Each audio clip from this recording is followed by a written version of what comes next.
Kill you? Loneliness is a topic that is often left unspoken. In our society, men opening up about their feelings is seen as weakness, and thus many feel ashamed to talk about it. But what if loneliness could actually harm us? What if we're not talking about it enough? Studies have shown that it can seriously impact our health, and that community and social interactions are crucial for our well being. When I was younger, I often felt shot down whenever I tried to share my feelings. I felt the only person I could actually talk to was my mom.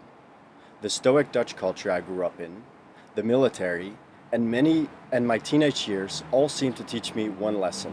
Don't be weak, suck it up, and keep pushing forward. I benefited much from this mentality as I ruthlessly grew my career and physical health. But working hard only distracted me from what truly matters and resulted in chronic feelings of loneliness. Everything started changing when I finally found the courage to speak up for myself. Statistics show that more than half of young Americans don't feel close to anyone, and that number has doubled since the 1980s. Part of being human is that we all feel lonely at times. Even the most extroverted people have likely felt the urge to connect or experience sadness from being unable to interact with someone. Being social is encoded in our genes because, during the process of evolution, it increased our chances of survival. Wanting to belong and having to feel needed is in our nature. We are genetically hardwired to respond to inputs from our environment. When you are thirsty, you drink. When you are hungry, you eat. And when you are lonely, your mind is communicating a desire to connect with others in order to feel safe. I have a painful memory of my 21st birthday. After being born and raised in the Netherlands for the first 20 years of my life, and having survived most kinds of abuse imaginable, I emigrated to the United States by enlisting in the US Air Force. After graduating from basic military training, I was assigned to a pipeline under the Air Force Special Operations Command at Medina Air Force Base in Texas. I had trained for over a year to prepare my body for the physical onslaught. The instructors told us quite literally the purpose of the program was to break our bodies in order to filter out those that would. I spent my 21st birthday laying on my bunk with pain radiating down my spine and crushing feelings of loneliness. My family was on the other side of the Atlantic Ocean, and I had no friends on base.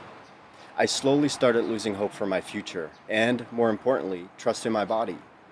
When the medicine stopped working against the pain a while later, I quit the program and went into a long, spiraling depression. I felt unlovable, weak, useless, and like the world's biggest failure. Feeling lonely is perfectly healthy in the short term, as it guides you toward the connections you need and crave. But these same feelings are very serious and dangerous in the long run. Studies have shown social isolation can literally kill someone. While social isolation isn't identical to feeling lonely, a meta-analysis found chronic feelings of loneliness increase the risk of premature death by 30%, which is the same risk as smoking a pack of cigarettes a day or being medically obese.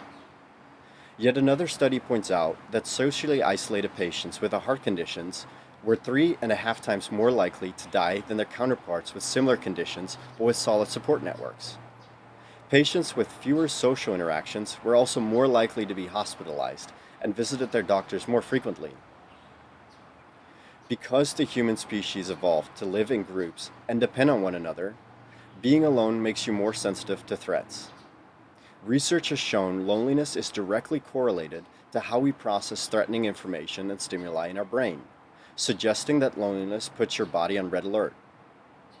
This state of hypervigilance results in an increase in stress hormones and blood pressure and a decrease in the functioning of the immune system.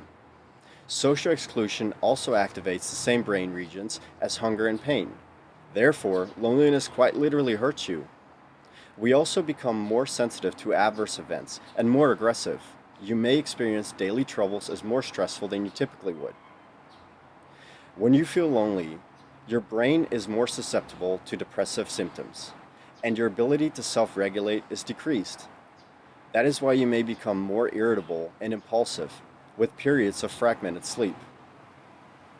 Your brain is also at higher risk of cognitive decline, as studies have shown that those who reported chronic feelings of loneliness had a 64% increased chance of developing dementia later in life. Loneliness doesn't just affect the brain, It also wreaks havoc on the body by disrupting the proper expression of genes. That results in a compromised immune system, which reduces the body's ability to stay healthy. Lonely people have greater levels of viruses in their systems and are at higher risk of suffering from chronic inflammation, which has been linked to type 2 diabetes, arthritis, heart disease, and even suicide. Some of these symptoms may be familiar to you, others may seem extreme, but I can tell you loneliness almost killed me. A few years after quitting the pipeline and being reclassified into air traffic control, I was stationed at Scott Air Force Base in Illinois. After some difficulty in training, primarily due to my own attitude and behavior, I finally managed to earn my ratings and became a trainer. I graduated from basic military training with honors and built a decent military career. The future looked bright. I still felt lonely, but self-improvement proved to be a worthy distraction. Then the pain in my back and legs returned, and the years of passing fitness tests in the 99th percentile ended abruptly. I tried to ignore the pain, but after a few years, I had no option other than going to the doctor. After receiving my diagnosis based on x-rays and MRIs, I was declassified from flight status. I could no longer perform my duties. The feelings of inadequacy and loneliness combined with so much uncertainty about my future proved too much to bear. The depression returned, and I lived in a constant state of wanting life to end. I had no active plans to commit suicide, but if I had been given a choice, I would have chosen to cease to exist. I stopped feeling anything at all. In order to address chronic feelings of loneliness, you must first acknowledge the potential consequences of failing to do so and accept the feelings for what they are, a desire to connect with others. The most obvious option is to seek social support with members of your family, friends, and community members, such as a church or a meetup group. The only thing that truly matters is that you feel accepted and supported. Find the courage to completely embrace yourself within a community of people that does the same and makes you feel needed. If you think you lack social support, you should consider providing it instead.